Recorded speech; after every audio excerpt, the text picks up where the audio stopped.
Assalamualaikum warahmatullahi wabarakatuh.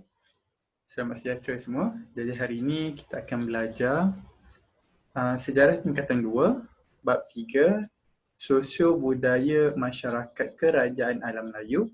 Dan bersama saya sekali lagi, Cikgu Anas. Okey, baik.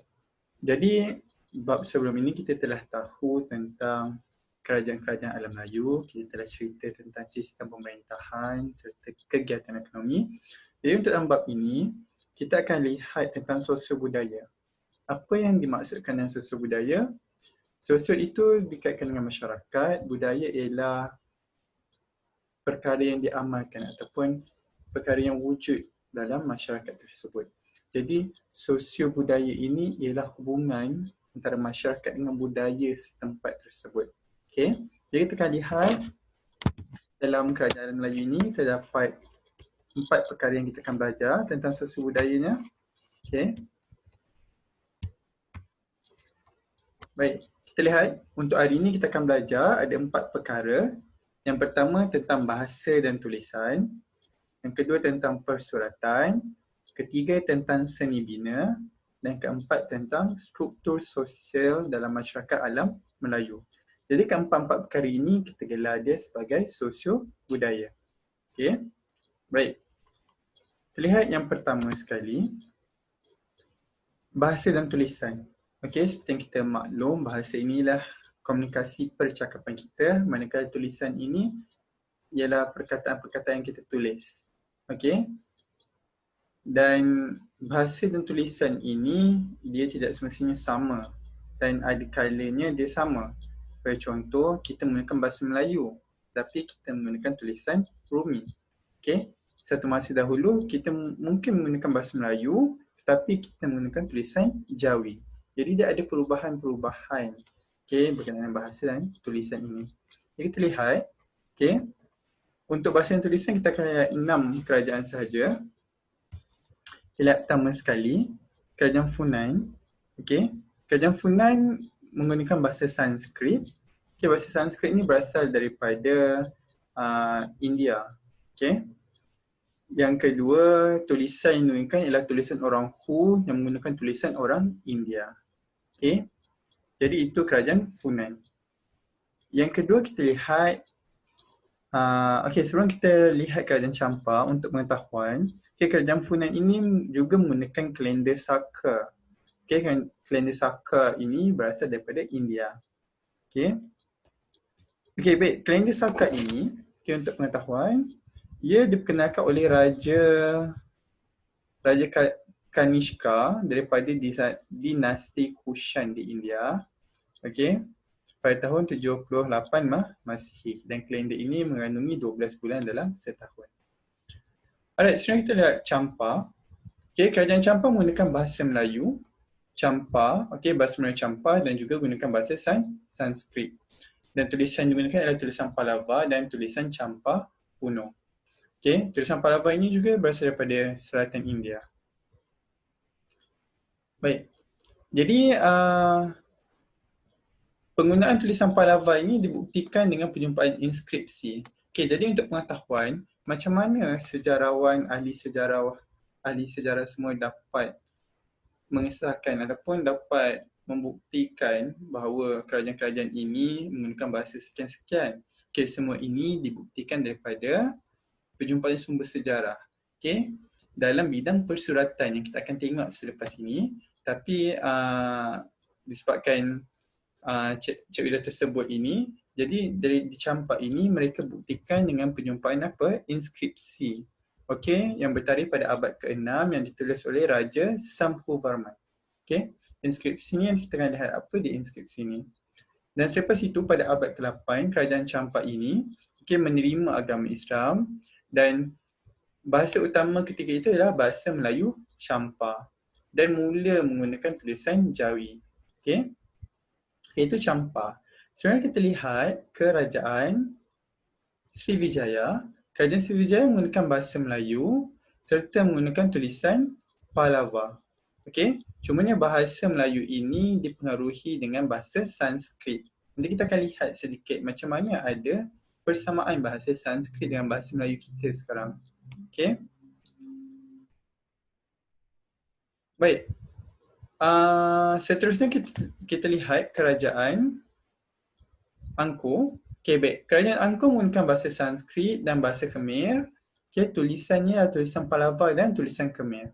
Okay, kalau nak bayangkan, okay, tulisan Khmer ni ialah tulisan yang seakan-akan macam tulisan Thailand.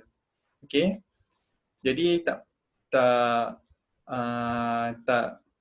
menjadi kejutan sebenarnya kalau kita lihat tulisan Thailand, tulisan di Laos, tulisan di Vietnam, dia seakan-akan sama kerana kerajaan Angkor itu meliputi kawasan negara-negara tersebut sekarang ini. Okey. Baik. Seterusnya kita lihat kerajaan Majapahit. Okey, jadi kerajaan Majapahit ini bahasa yang digunakan adalah bahasa Jawa kuno. Okey, seperti yang kita ingat, Majapahit ini sekarang berada, kawasannya ialah kawasan negara Indonesia. Okey. Jadi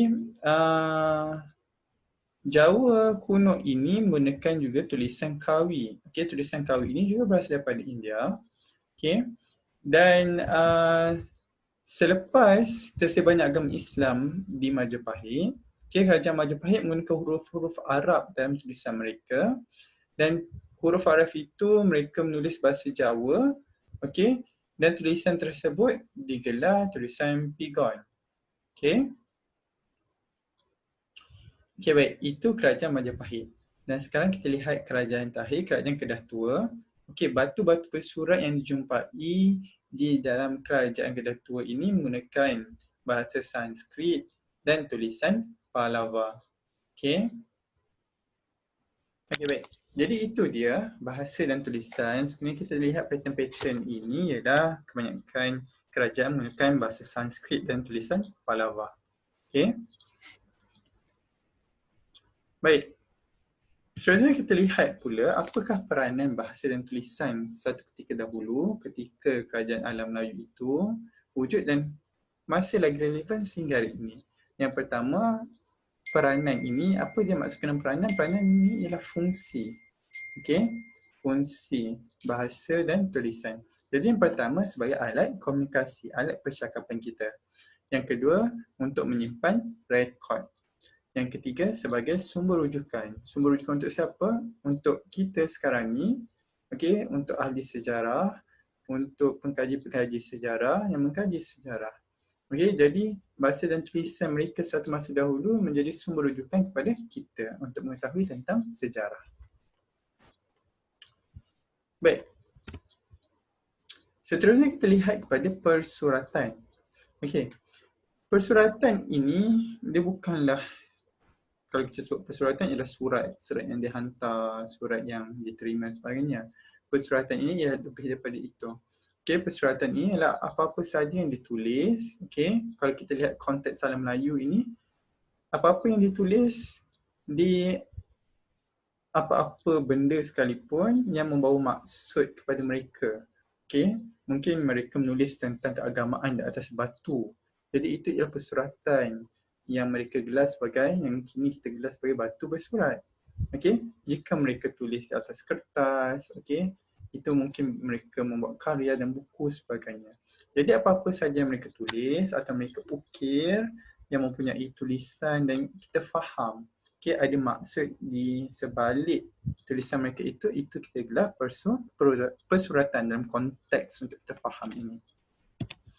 Okey, jadi untuk persuratan dalam kerajaan Melayu ini ada 3 perkara yang kita perlu tahu. Yang pertama, okey, kebanyakan bukti-bukti sejarah, cerita-cerita sejarah yang kita belajar ini, kebanyakan kita jumpa di mana?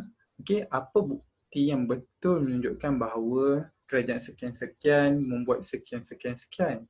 Okey, semuanya ialah daripada persuratan ini. Okey, yang pertama, sumber yang utama yang kebanyakan kerajaan ada ialah batu bersurat. Okey, batu bersurat ni apa? Sesuatu yang ditulis atau diukir atas batu. Okey, dan batu bersurat ini ialah salah satu contoh inskripsi. Okey, jadi apa maksud inskripsi? Inskripsi ini ialah sesuatu yang ditulis atau diukir pada sesuatu, tak kisah di atas batu, di atas tugu, di atas duit shilling, di atas dinding, di atas tembikar dan sebagainya. Okey, dan kita jumpa dan ia membawa maksud, okey, tentang sesuatu kerajaan itu kita panggil inskripsi. Okey, tapi bila sesuatu itu di atas batu, kita gelarnya sebagai batu bersurat. Okey, batu bersurat ini adalah salah satu contoh inskripsi. Manakala apabila mereka menulis di atas kertas, dijadikan buku, dijadikan karya, itu kita panggil manuskrip. Okey, naskah atau buku yang mula dibuat dalam bentuk tulisan tangan. Baik. Jadi tiga perkara ini sebenarnya menjadi bukti yang kukuh berkenaan dengan persuratan. Okey, berkenaan dengan bahasa tulisan, berkenaan dengan keagamaan terutamanya, pemerintahan mereka. Kerana di atas batu bersurat, di atas inskripsi, di dalam manuskrip ini, mereka menceritakan tentang perkara-perkara yang mereka lakukan seperti pemerintahan, perdagangan, keagamaan dan sebagainya. Dan ini jadikan bukti dan perkara yang kita guna sekarang ini untuk mengetahui tentang sejarah. Jadi kita lihat persuratan kerajaan Funan. Okey, kerajaan Funan, bukti persuratan yang ada di kerajaan Funan ini apabila yang merupakan batu bersurat yang paling awal, antara yang terawal dijumpai di alam Melayu pada abad kedua. Okey, seterusnya kita lihat kerajaan Champa. Jadi kerajaan Champa ini, okey, kegiatan persuratannya dibuktikan dengan batu bersurat di Kauthara tahun 192 Masehi. Dan di Champa sahaja terdapat 206 batu bersurat yang dijumpai, dan terdapat juga bukti persuratan Champa dalam membentuk manuskrip, okey, iaitu karya sastra yang berjudul Akayit Indrapatra dan Akayit Devamano. Okey. Sekarang kita lihat kerajaan Sriwijaya. Kerajaan Sriwijaya ini juga persuratannya dibuktikan dengan penyumpaan batu bersurat. Okey. Seperti Karambrahi, Palais Pasemar, dan batu bersurat ini menceritakan tentang pentadbiran pemerintahan di mana masyarakat memberikan taat setia kepada raja. Baik, seterusnya kerajaan Angkor. Kerajaan Angkor persuratannya dibuktikan dengan batu bersurat juga yang bernama Stok Kotom ketika pemerintahan Jayavarman II. Okey, dan di kerajaan Angkor juga terdapat inskripsi yang terpahat di dinding candi, okey, yang menggambarkan aspek keagamaan dan pemerintahan. Seterusnya kerajaan Majapahit, juga batu bersurat, Trowolon tahun 1358, dan juga terdapat manuskrip. Okey, dan manuskrip tersebut ialah karya sejarah iaitu Nagara Kertagama. Okey, Kertagama. Okey. Dan karya itu dikarang oleh Prapanca pada tahun 1365. Okey, batu bersurat di Majapahit ini dijumpai dalam bahasa Jawa kuno dan bertulisan Kawi. Okey, jadi daripada batu bersurat ini kita tahu apa bahasa dan tulisan yang digunakan. Dan sekali kita lihat kerajaan Kedah Tua. Okey, batu bersurat dijumpai di Bukit Coras dan Bukit Meriam. Okey, dan ada inskripsi pada pinggan, kepingan emas dan perak membuktikan, okey, kewujudan kerajaan ini. Dan inskripsi-inskripsi ini menuliskan tentang doa dan amalan dalam agama Buddha. Baik, jadi itu ialah 6, okey, persuratan kerajaan alam Melayu tersebut. Walau bagaimanapun, okey, terdapat juga persuratan, bukti-bukti persuratan daripada India dan daripada pengaruh Islam yang terdapat di alam Melayu. Sebagai contoh, sastra daripada India, okay, yang mempengaruhi persuratannya ialah apa?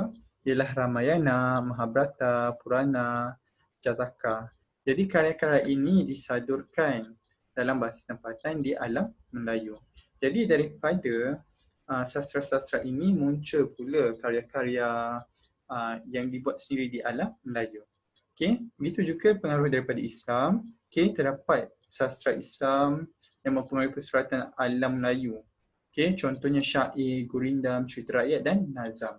Okay. Terdapat juga kisah-kisah Nabi yang ditulis dalam bahasa Melayu. Sebagai contoh hikayat Nabi bersyukur, hikayat Nabi wafat, hikayat Nabi Yusuf.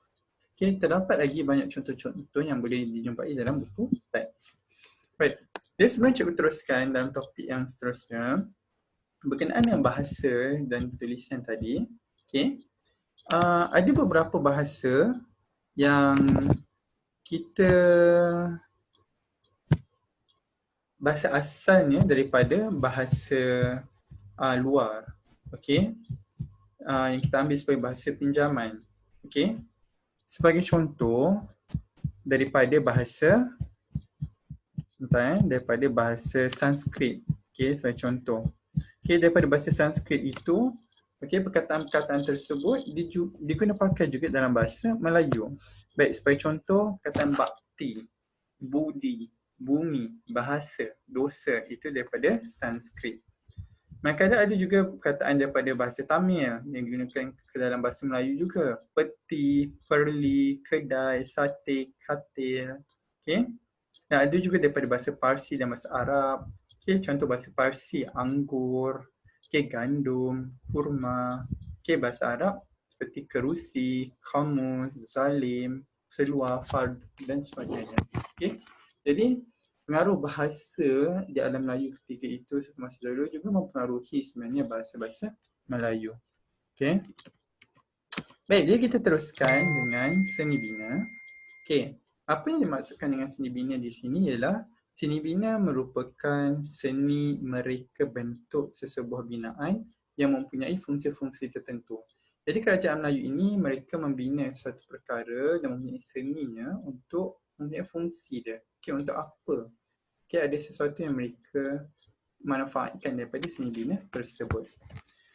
Jadi dalam seni binaan Melayu ada beberapa perkara yang sama, okay, yang menjadi keutamaan mereka. Yang pertama ialah seni bina perkapalan. Jadi dalam kerajaan Funan ini mereka membina kapal yang seni bina tersebut boleh memuatkan 700 orang dan 1000 tan muatan. Okey. Dan yang kedua, sistem pengairan. Sistem pengairan ini adalah untuk mengairi tanaman mereka dan candi. Okey, dan candi ini merupakan tempat mereka beribadat, menjadi tempat pendidikan serta tempat penemuan masyarakat. Itu candi. Jadi kebanyakan kerajaan mereka membuat seni bina yang lebih kurang sama, okey, dia punya fungsinya, tetapi mungkin seni bina mereka berbeza, okey. Kehalusan kesenian mereka berbeza mengikut kerajaan. Jadi kita lihat Champa. Champa membina candi di kompleks candi di Lembah Mison, okey, dan kompleks candi di Lembah Dongdong. Okay, seterusnya Sriwijaya membina candi juga di Candi Muara Takus dan mereka juga membuat perkapalan. Dan kerajaan Champa merupakan antara kerajaan yang menjadi pusat binaan kapal terkemuka. Sedangkan kerajaan Angkor, pengairan dengan binaan mereka yang paling yang agak popular sebenarnya baru ini, okay, untuk mengairi tanaman mereka. Dan mereka juga membuat perkapalan untuk perdagangan dan candi mereka yang popular sehingga hari ini masih ada ialah Angkor Wat. Okay, untuk pengetahuan, Angkor Wat ini mengambil masa selama 30 tahun untuk dibina. Okay. Dan ada sebuah candi di ketika kerajaan Sailendra, okay, iaitu Candi Borobudur. Candi Borobudur ini dipercayai dibina dan mengambil masa selama 70 tahun untuk siap. Okay. Jadi kita lihat seterusnya Majapahit, ada candi-candi juga, okay. Ada binaan lain seperti pintu gerbang yang menjadi laluan raja. Okay.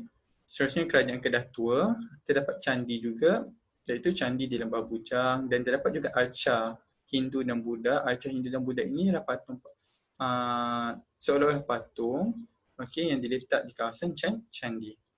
Okay, dan sekali Ganggan Negara mempunyai patung Buddha Gangsa yang setinggi 18 meter.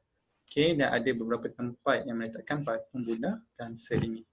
Okay, jadi itu antara seni bina, dan kita ingat ada 3 fungsi utama lah ataupun 3 seni bina utama dalam kerajaan Melayu ini yang kita boleh simpulkan, iaitu perkapalan, sistem pengairan serta candi. Dan juga terdapat binaan lain seperti pintu gerbang dan patung Buddha. Ya. Okey, baik. Jadi kalau siapa yang ada masa, dia boleh pergi Google atau pergi YouTube, pergi lihat. Okay. Google ataupun pergi YouTube Angkor Wat. Candi Borobudur, Lembah Bujang. Nescaya awak akan jumpa awak akan lihat seni bina kerajaan Melayu yang satu masa dahulu dibina oleh masyarakat Melayu. Iaitu masyarakat Melayu satu masa itu telah memiliki satu benda hebat seperti Angkor Wat di satu zaman yang tiada teknologi sehebat kini, namun bangunan binaannya dapat berdiri gah sehingga hari ini. Sudah berapa ratus tahun. Kalau kita lihat kerajaan Angkor mungkin abad ke-9. Hampir 1000, abad ke-9, mungkin beratus-ratus tahun Angkor Wat tersebut telah wujud. Dan masih kekal berdiri.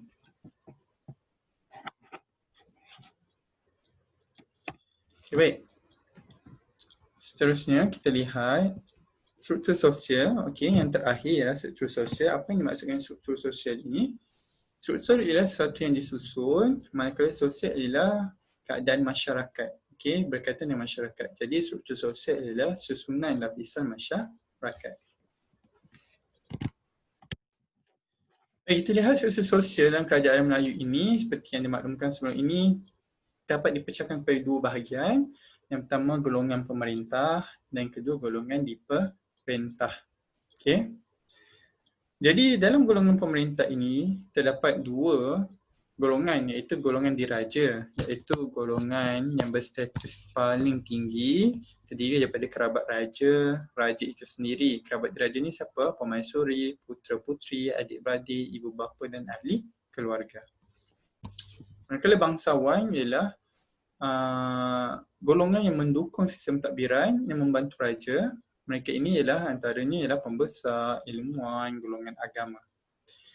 Yang ketiga, di bawah ataupun dalam golongan-golongan yang diperintah ialah rakyat merdeka. Rakyat merdeka ini mereka yang mengukuhkan sistem raja ini melalui konsep taat setia. Maksudnya mereka lah yang memberi taat setia kepada raja. Dan mereka lah yang menjana ekonomi dalam kerajaan tersebut. Kerana mereka ialah antara golongan pekerja istana, askar, petani, penternak dan lain-lain. Dan sekali ialah golongan hamba. Jadi golongan hamba ini antara contohnya golongan yang ditawan ketika perang, golongan yang berhutang, hamba yang berhutang ataupun ada yang rela menjadi hamba. Jadi sebenarnya kalau kita lihat struktur sosial ini penting dalam sebuah kerajaan kerana untuk memudahkan pemerintah mereka untuk mengekalkan keamanan dalam negara. Cuba kita bayangkan kalau ada 10 ataupun 100 orang menjadi seorang raja. Jadi maka akan berlaku ketidakstabilan dari segi politik, ekonomi dan sosial dalam masyarakat tersebut. Baik. Jadi kita telah belajar beberapa perkara dalam bab ini tentang sosial budaya. Jadi yang pertama kita telah lihat bahasa dan tulisan. Kedua kita telah lihat persuratan. Ketiga kita telah lihat seni bina. Keempat kita lihat struktur sosial. Jadi secara kesimpulannya, bahasa dan tulisan ini amat penting kepada mereka semasa dahulu untuk berkomunikasi. Untuk mereka menyimpan rekod. Dan sekiranya tiada bahasa dan tulisan ini satu ketika dahulu, mungkin kita sukar untuk menjumpai bukti-bukti ataupun mempelajari tentang sejarah ini. Sama lah itu pentingnya persuratan mereka pada satu masa dahulu kerana persuratan ini yang menjadi sumber rujukan, menjadi rujukan kepada kita untuk belajar tentang kerajaan tersebut. Manakala seni bina kita telah lihat betapa hebatnya masyarakat alam Melayu ini membina seni bina yang amat hebat, yang sehingga hari ini masih kekal ada dan betapa mereka amat mementingkan pembinaan candi satu masa dahulu, iaitu tempat untuk mereka beribadat. Dan candi-candi yang dibina itu melambangkan, ada candi yang dibina seperti Angkor Wat itu dibina besar, Candi Borobudur itu dibina dengan gah untuk menggambarkan, untuk melambangkan kehebatan ataupun kehebatan agama mereka satu masa dahulu. Dan sekali struktur sosial yang menjadi yang menjadi satu asas kepada kehidupan bermasyarakat. Okay. Jadi saya rasa itu saja untuk pelajaran kita pada hari ini. Kita jumpa lagi. Okay. Saya rasa slide ini daripada slide Go. Okay. Kita jumpa lagi dalam bab yang seterusnya. Terima kasih.